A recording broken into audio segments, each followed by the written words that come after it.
With the ignition of every new armed conflict around the world, the same questions always seem to surface. Is this politically wise? Is this strategically necessary?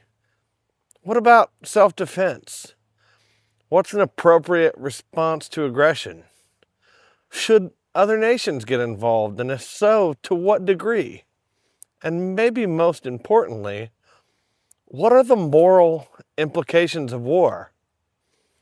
And for Christians, that question can be especially complex because these conflicts are sometimes presented as necessary. They're framed as a moral obligation or even as a Christian duty. And that raises a deeper question. Is war ever morally justified?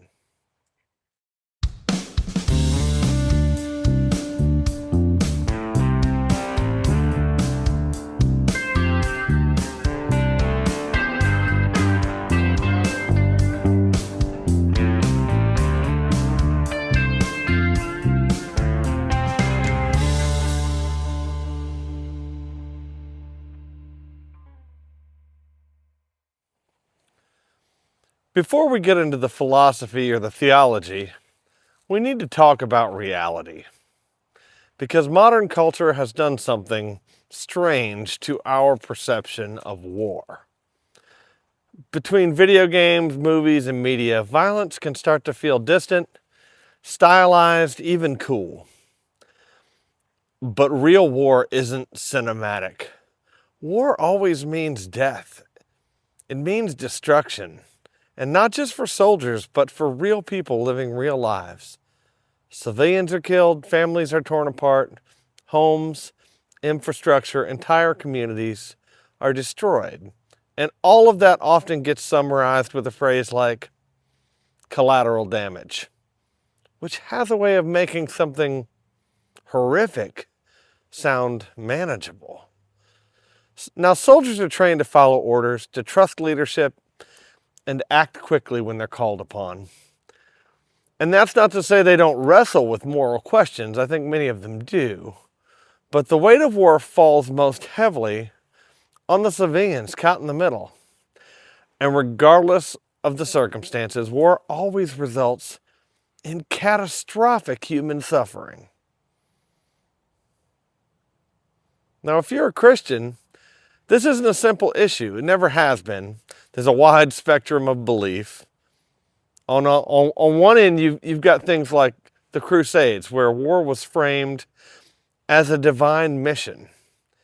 And on the other end, you have pacifist traditions like that of the Anabaptists and the Quakers, who believe Jesus' teachings about loving your enemies rule out violence entirely. And most people, I think they land somewhere in the middle. But that tension has never gone away. We also can't talk about this without mentioning just war theory. This idea was developed by thinkers like Augustine of Hippo and Thomas Aquinas. At its core, it tries to answer a difficult question. If war is sometimes necessary, then when, if ever, is it morally permissible? It includes ideas like just cause, last resort, proportional responses, and protecting the civilians. But there's tension. Even if the framework is sound, who decides when those conditions are met? Because history shows us that leaders are often very good at making a convincing case for war, and time has a way of revealing a much more complicated truth. So who decides?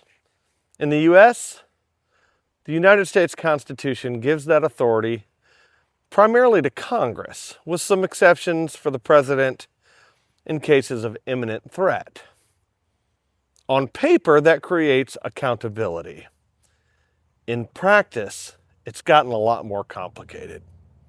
Lines get blurred, power gets stretched, and justifications get shaped. In more centralized or authoritarian governments, that power can rest with a single leader. which is incredibly dangerous. But even in systems with checks and balances, we still have to be vigilant. Because there's another layer to this: how narratives are shaped. So maybe the better question isn't just who decides, but how are we being persuaded? Have our leaders ever used moral language to shape public support for war? Has propaganda influenced how we see these conflicts?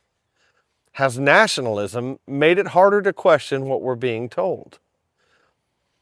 Because once the narrative is controlled, things can get simplified very quickly. Dissent becomes unpatriotic, and moral language gets attached to political strategy. So where does that leave us? There are some hard questions we have got to wrestle with. Does supporting your country mean supporting all of its military actions? Can you oppose a war and still support the men and women in uniform serving? And for Christians, where does loyalty to Christ sit in relation to loyalty to a nation? Because that's the real fault line: faith versus nationalism.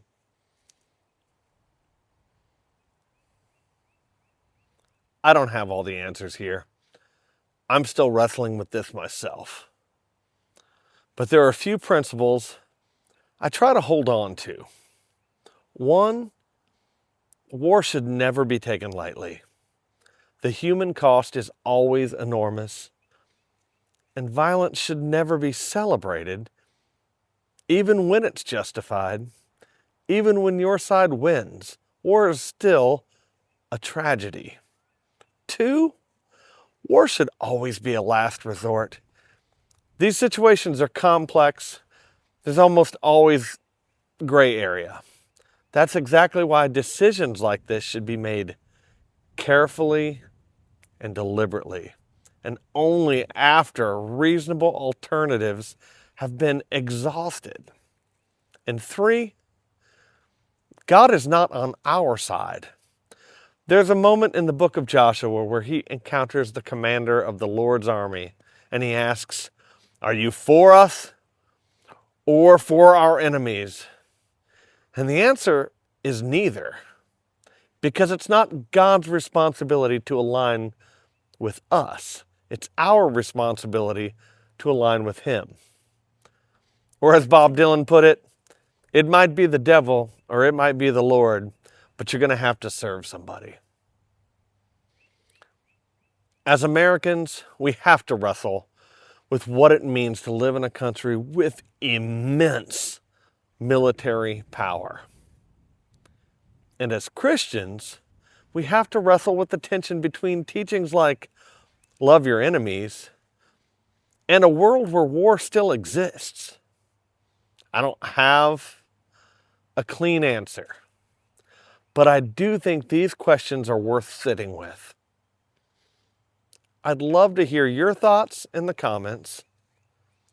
As always, let's keep it respectful.